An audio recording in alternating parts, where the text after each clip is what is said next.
Welcome to this May edition of Customer Focus, a program intended to give our customers information about the Metro Transit system and how it relates to them.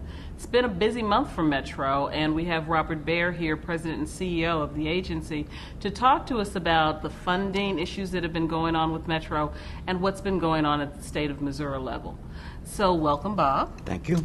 And tell us, you've been spending a lot of time with state legislators in Jefferson City. What do you expect will be the outcome? Well, first of all, we have spent a lot of time, and we've gotten a very good reception. And I think that's important not only for now, but for the future. What we're hopeful is that we're going to get $12 million that will come to the region for transit. That will enable us to restore some part of the service that we had to cut. It'll get some of our jobs back. It'll help many people get back to their jobs. It'll access to schools, medical appointments, and things of that nature. And important to us, of course, is it will be a great benefit to the elderly and disabled community who have no option other than call a ride. Well, $12 million is a lot of money. So some people watching will want to know if this fixes everything. Will Metro be okay now? And if not, what are you doing to keep the agency stable? Well, the first answer is no, it does not fix everything. Okay. This is a one-time emergency appropriation, and it will provide a portion of the service lost for a period of about 1 year. While it's really, greatly appreciated by Metro, all of our customers that we serve, and everyone in the region, everyone concerned about transit, everyone knows that this is not a permanent fix and that we're going to have to come up with other sources of revenue.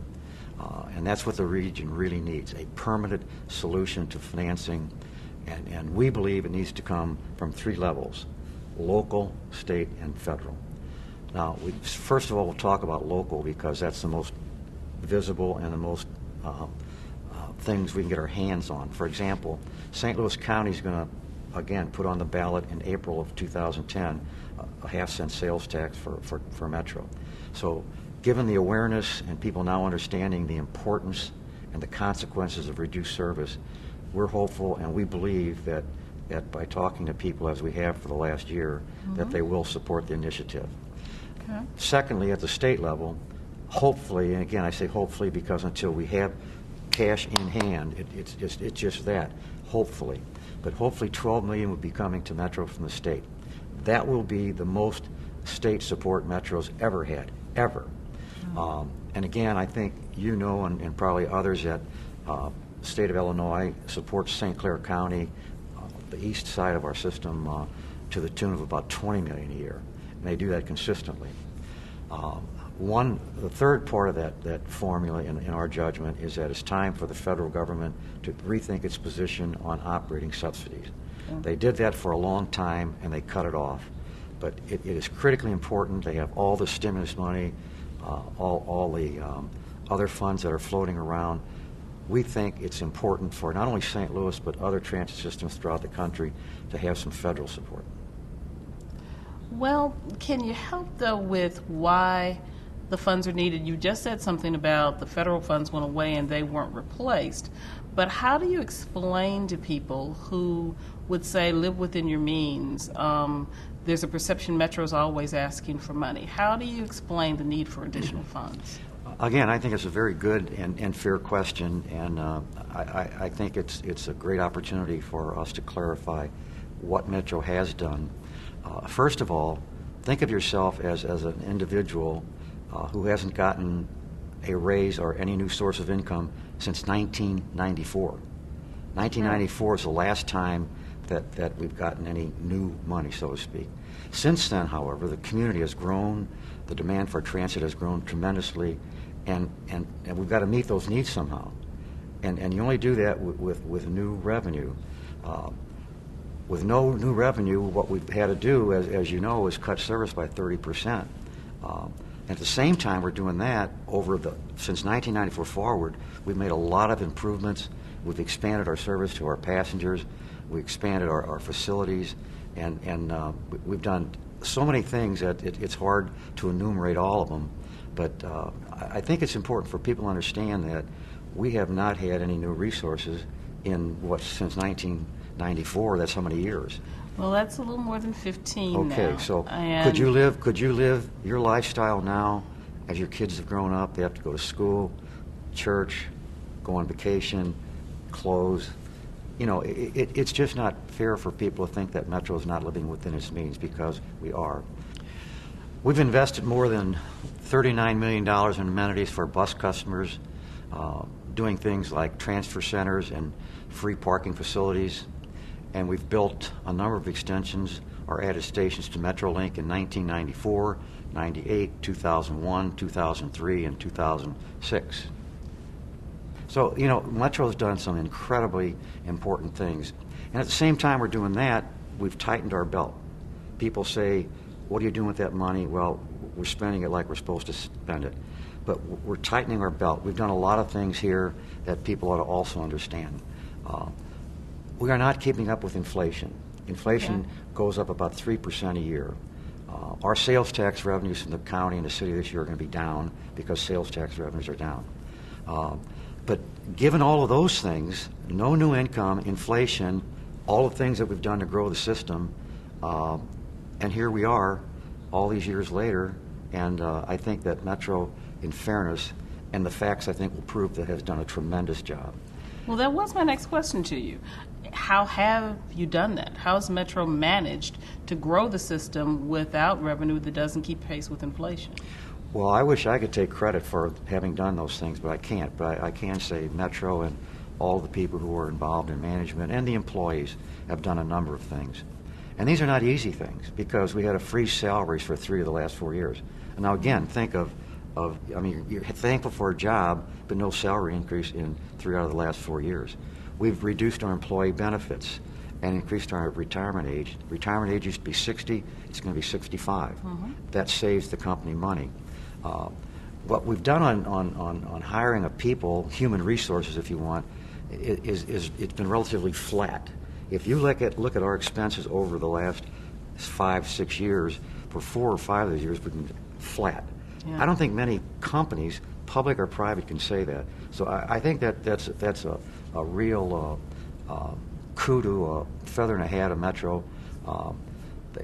We haven't added people. We haven't spent money on things that are not related to service. The only time we add people is for safety reasons, or there are critical positions you have to have for maintenance, or bus operators, as the case may be. But we've been very successful with programs that have increased employee efficiency and effectiveness. So again, I think that we've improved our technology. There's more technology at work here now. There's more on the way. There are some exciting things coming for our customers, and we'll be unveiling those a little bit later on. Our vehicle maintenance procurement and program is stellar.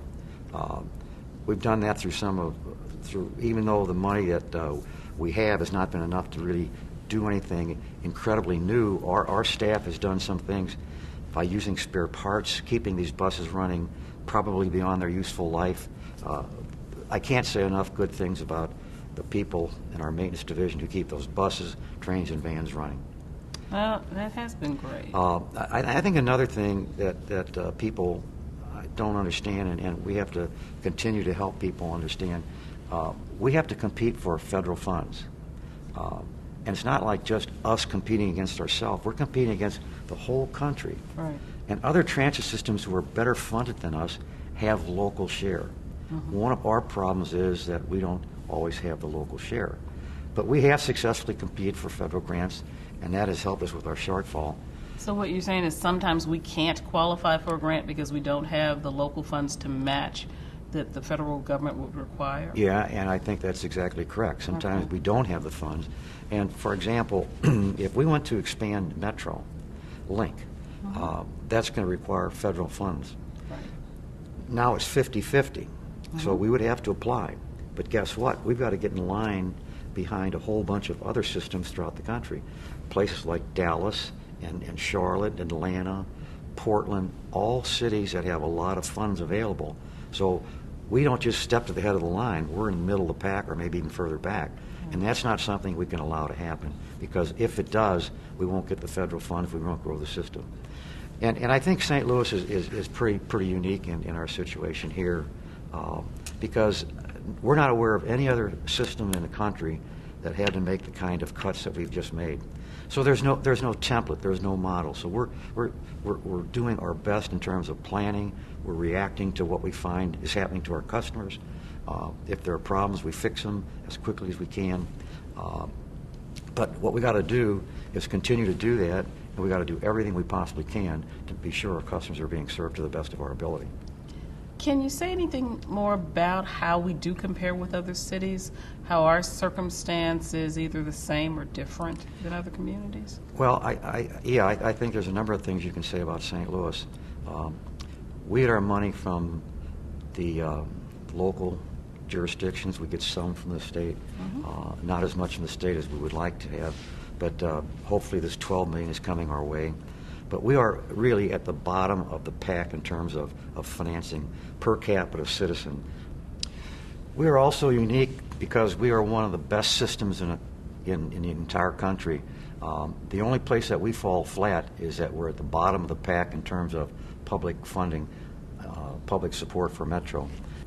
In fact, we just won an international award ranking us among the top 5 transit systems in the world for vehicle reliability. The other systems included Seoul, Singapore, Warsaw, and the London Underground. And we were the only North American system to rank in the top 5. High honor under any circumstance, so hats off to our maintenance team. Okay. So, given all of that, what's the outlook, Mr. Bear? Where do you see transit in this region going? Well, I was asked that question yesterday by Mark Reardon, and he said we're not a Boston, we're not a Atlanta. I don't think we want to be a Boston or Atlanta. We want to be St. Louis, but we want to be St. Louis that's progressive. We want a great quality of life for all of our citizens, whether they use the system or not. So, you know, we are going to have to come up with a financial plan that allows us to grow the system. There's a great demand out there. We know that last year we had 54 million boardings, 54 million. Our call a ride requests are at an all-time high, and we just had to cut all that. So when we think about long-term and where we're going next, I think there's a couple components to that.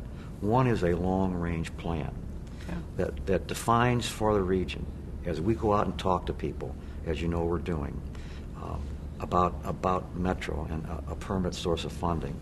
We want to talk to them about what we and East West Gateway envision as how the system would grow over the next 5-10 years. We want that to be a bottoms-up plan. We don't want it to be us telling people what they want. It's the other way around. We want them to tell us what they want, and here is the kicker. They've got to be willing to fund what they want. There's no free lunch. We can't do it on our own. We have no taxing authority. So we've got to determine, we being Metro, East West Gateway, the elected officials, the business community, our customers, what kind of system does the community want, and what are we willing to pay for? And we've got to define for them ways that we may be able to pay for the service they want. That actually sounds exciting. We'll be looking forward to hearing more about that long-range plan that'll come from you.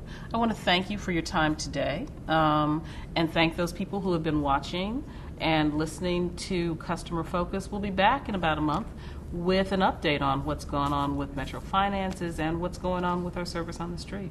Thanks for joining us.